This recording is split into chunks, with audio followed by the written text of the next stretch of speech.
Boa tarde. Nossa reflexão de hoje é sobre duas perguntas que aparecem na Bíblia.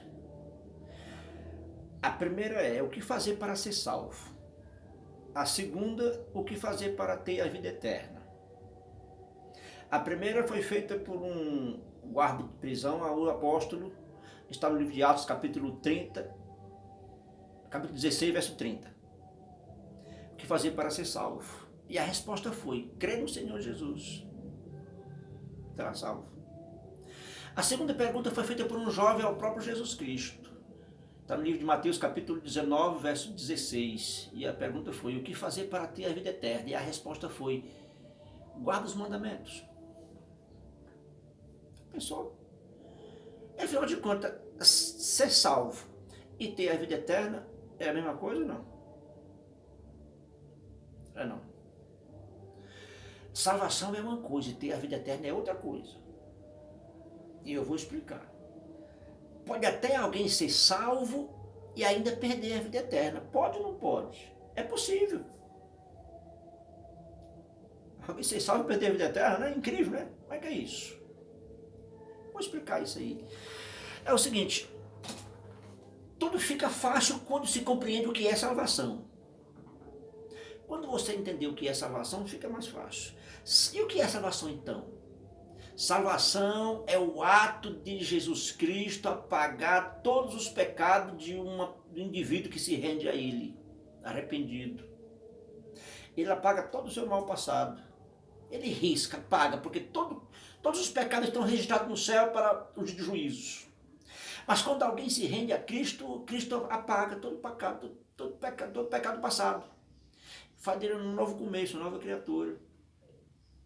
Isso é salvação. Certo? E outra coisa, agora eu pergunto o seguinte: o que fazer para ser salvo?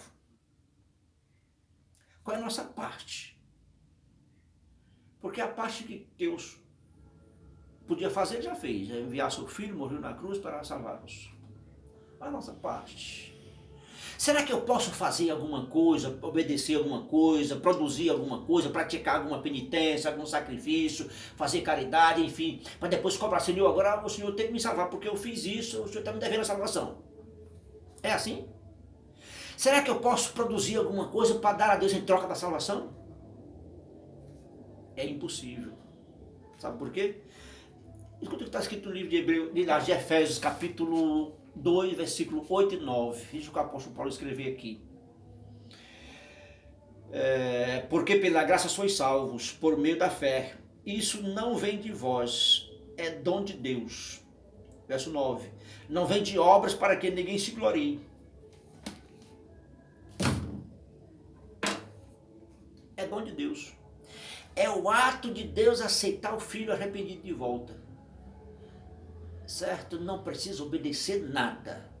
Aquela mulher pecadora que foi levada a Jesus Cristo ali, ela transgrediu a lei, merecia ser morta, ela não obedeceu nada, mas foi aceita, foi perdoada. Agora, vamos imaginar a cena aqui. Alguém vai a Jesus Cristo, passou durante 50, 60 anos pecando, cometendo todo tipo de delinquência aí. De repente ele se depara com a Bíblia e o Espírito Santo toca no seu coração, ele se arrepende e vai a Cristo. E Cristo diz: agora tá bom, teus pecados estão perdoados, teu mal passado está perdoado. Isso é salvação. E agora, dali para frente, como deve se comportar o pecador depois de salvo? Agora, se ele quiser ter a vida eterna, foi essa a pergunta lá. Se tu quer ter a vida eterna, guarda os mandamentos. Então ele foi salvo por Jesus Cristo lá no dia que se rendeu a ele.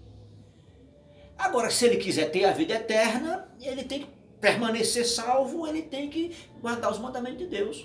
Por isso que Cristo disse para o jovem rico. Certo? Então a salvação é de graça, não podemos produzir nada e não precisa obedecer nada. Mas para conservar a salvação, para permanecer salvo, ou manter a comunhão com Cristo, é necessário que obedeçamos seus mandamentos. Porque é incoerente alguém dizer que foi salvo por Jesus Cristo, dizer que tem Cristo na sua vida e ainda assim viver desobedecendo a sua lei. É incoerente. Então, podemos dizer o seguinte: que nós não obedecemos à lei de Deus para sermos salvos, mas porque já fomos ou porque somos salvos. Fomos perdoados por Cristo. no dia que nós nos rendemos a Ele. A parte do pecador é essa, se render a Cristo arrependido. Lá em sua primeira carta de João diz que, 1 versículo 9 diz que aquele que confessar seu pecado a Cristo, ele é fiel e justo para nos perdoar e nos purificar de toda injustiça. Todo mal passado, não importa o que tenha feito. Ele perdoa e apaga todo o mal passado. Certo? Agora inicia uma vida de comunhão com Cristo depois que ele é salvo. Ou seja, dar outra definição aqui. Salvação é o próprio Jesus, a entrada de Cristo na vida da pessoa. Em Apocalipse 3:20 diz: eis que eu estou à porta e bato. Se alguém abrir a porta, eu entrarei e cearei com ele e ele comigo. Então, quando o pecador abre o coração para Cristo, não importa o que ele tenha feito, abre o coração para Jesus Cristo, Cristo entra. E faz uma limpeza, apaga todo o mal passado e faz dentro de uma limpeza. E Cristo possa fazer morada. Salvação é o próprio Jesus.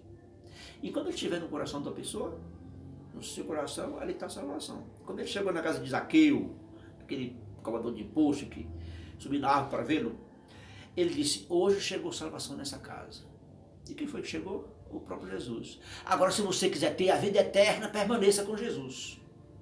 Pode, por isso que eu disse nisso, pode até que alguém seja salvo por Cristo, perdoado por Jesus Cristo, e vive durante algum tempo com Ele, e ainda joga a salvação fora, depois abandona tudo, abandona aquilo, abandona a Bíblia, e perde a vida eterna.